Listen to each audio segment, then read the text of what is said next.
సర్పంచ్ ఎన్నికల్లో ఇద్దరు పిల్లల నిబంధనలపై జోక్యం చేసుకోలేమని హైకోర్టు అభిప్రాయం వ్యక్తం చేసింది. ఇక ఆ పిటిషన్ దాఖలు చేసిన పిటిషనర్పై ఆగ్రహం వ్యక్తం చేసింది. వ్యక్తిగత అంశాల జోలికి వెళ్ళలేమంటూ హైకోర్టు చెప్తోంది. ముఖ్యంగా పంచాయతీరాజ్ చట్టంలోని సెక్షన్ 21A పిటిషన్ను సవరించాలని కోరుతూ దాఖలైనటువంటి పిటిషన్ సంబంధించి హైకోర్టు ఈ అభిప్రాయం వ్యక్తం చేసింది.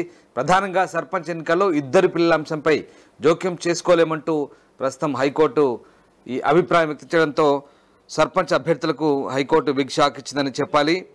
చట్టపరమైన అంశంలో న్యాయస్థానాలు జోక్యం చేసుకోలేమంటూ హైకోర్టు చెప్తోంది. ప్రజా ప్రయోజనం లేదని, వ్యక్తిగత ప్రయోజనం మాత్రమేనంటూ హైకోర్టు అభిప్రాయపడింది. పిల్ దాఖలు చేయడానికి తప్పుపడుతూ 25,000 రూపాయల జరిమానా కూడా హైకోర్టు విధించింది. మా కొలీగ్ విజయ్ ఉన్నారు. విజయ్, హైకోర్టు సర్పంచ్ ఎన్నికల్లో ఇద్దరు పిల్లల నిబంధనలకు సంబంధించి ఏం చెప్తోంది? యశ్రాందాస్, అయితే ఈ స్థానిక సంస్థల ఎన్నికల్లో పోటీ చేసేటువంటి అభ్యర్థులకు ఉన్నటువంటి ఇద్దరు పిల్లల నిబంధనల పైన జోక్యం చేసుకోలేమని చెప్పేసి కూడా హైకోర్టు అయితే తేల్చి చెప్పింది ఇప్పటికే. సో ఆ నిబంధన పైన చట్టసభల విధానపరమైనటువంటి నిర్ణయం తీసుకోవాలని చెప్పేసి కూడా స్పష్టమైతే చేసింది. ఇక ఈ నిబంధనలు సవాల్ చేస్తూ కూడా ప్రజా ప్రయోజన వ్యాజ్యం దాఖలు కూడా చేయడం పైన హైకోర్టు అయితే కొంత ఆగ్రహం కూడా వ్యక్తం చేసింది. సో ప్రజా ప్రయోజనం ఏముందని బాధిత వ్యక్తి నేరుగా ఆశ్రయించాలి కదా అని చెప్పేసి కూడా పిటిషనర్ తరపున న్యాయవాదిని అయితే ప్రశ్నించింది. ఇక పిటిషనర్ తీరును కూడా తప్పుపడుతూ 25,000 రూపాయల లీగల్ సర్వీసెస్ అథారిటీకి చెల్లించాలని చెప్పేసి కూడా ఒక ఫైన్ అయితే ఆదేశించింది. ఇక ఇద్దరు కంటే ఎక్కువ మంది పిల్లలున్న అభ్యర్థులు సర్పంచ్ గాని, ఎంపీటీసీ గాని, అటు జెడ్పీటీసీ గాని, అంటే ఈ స్థానిక సంస్థల ఎన్నికల్లో పోటీ చేయడాన్ని నిషేధించేటువంటి పంచాయతీరాజ్ చట్టం 2018లోని సెక్షన్ 21(3)ని చట్టసభలు పునర్పరిశీలించాలని చెప్పేసి పునర్పరిశీలించాల్సినటువంటి అవసరం ఉందంటూ కూడా నల్లగొండ జిల్లాకు చెందినటువంటి ఆవుల నాగరాజు హైకోర్టులో అయితే పిల్ వేశారు. సో మరి పిల్ ని హైకోర్టు మనకు తీసుకున్న తర్వాత ఈ చట్టాన్ని ఎత్తివేసేలా కూడా ప్రభుత్వం ఎన్నికల సంఘానికి కూడా ఆదేశాలు జారీ చేయాలని చెప్పేసి కూడా కోరారు హైకోర్టుని. సో మరి పలు అభ్యంతరాలతో ఈ పిల్ కు రిజిస్టర్ నెంబర్ కూడా కేటాయించలేదు.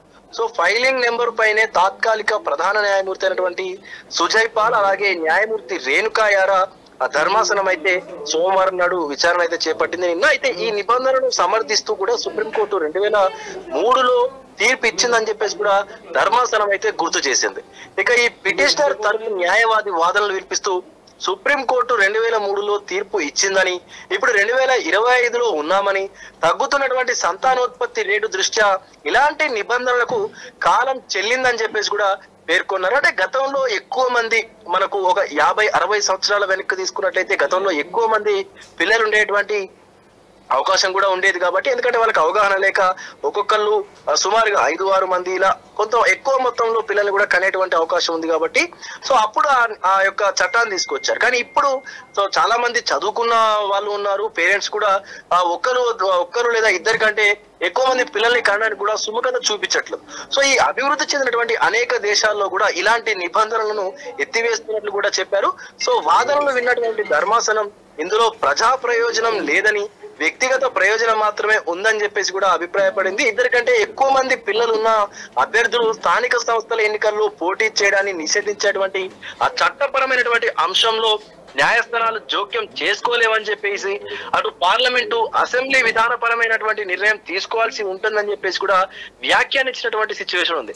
ఇక ఈ తీర్పు సందర్భంగా న్యాయవాది పదే కలగజేసుకోవడం పైన అసహనం వ్యక్తం చేసింది ధర్మాసనం. పిల్ దాఖలు చేయడాన్ని తప్పుపడుతూ 25,000 రూపాయల రాష్ట్ర లీగల్ సర్వీసెస్ అథారిటీకి చెల్లించాలని చెప్పేసి కూడా ఆదేశించింది. ఇక ఏదైతే 25,000 రూపాయలు ఉన్నాయో అవి చెల్లించని పక్షంలో పిటిషనర్ పైన తగినటువంటి చర్యలు తీసుకుంటామని చెప్పేసి కూడా హెచ్చరించినటువంటి సందర్భం ఉంది. Ramdas, right, yes, thanks for the update Vijay. So high court అయితే ఇద్దరు పిల్లల నిబంధనకు సంబంధించి జోక్యం చేసుకోలేమంటూ చెప్పింది. పిటిషనర్ తీరుపై ఆగ్రహం వ్యక్తం చేసింది. పిల్ దాఖలు చేయడానికి తప్పుపడుతూ 25,000 రూపాయల ఫైన్ కూడా విధించింది. ప్రజా ప్రయోజనం లేని, వ్యక్తిగత ప్రయోజనం మాత్రమే ఉన్న ఈ పిల్ అక్కర్లేదంటూ హైకోర్టు అభిప్రాయపడింది. పంచాయతీరాజ్ చట్టం సెక్షన్ 21(3)ని పునఃపరిశీలించాలంటూ వేసిన పిటిషన్ను హైకోర్టు కొట్టివేసింది.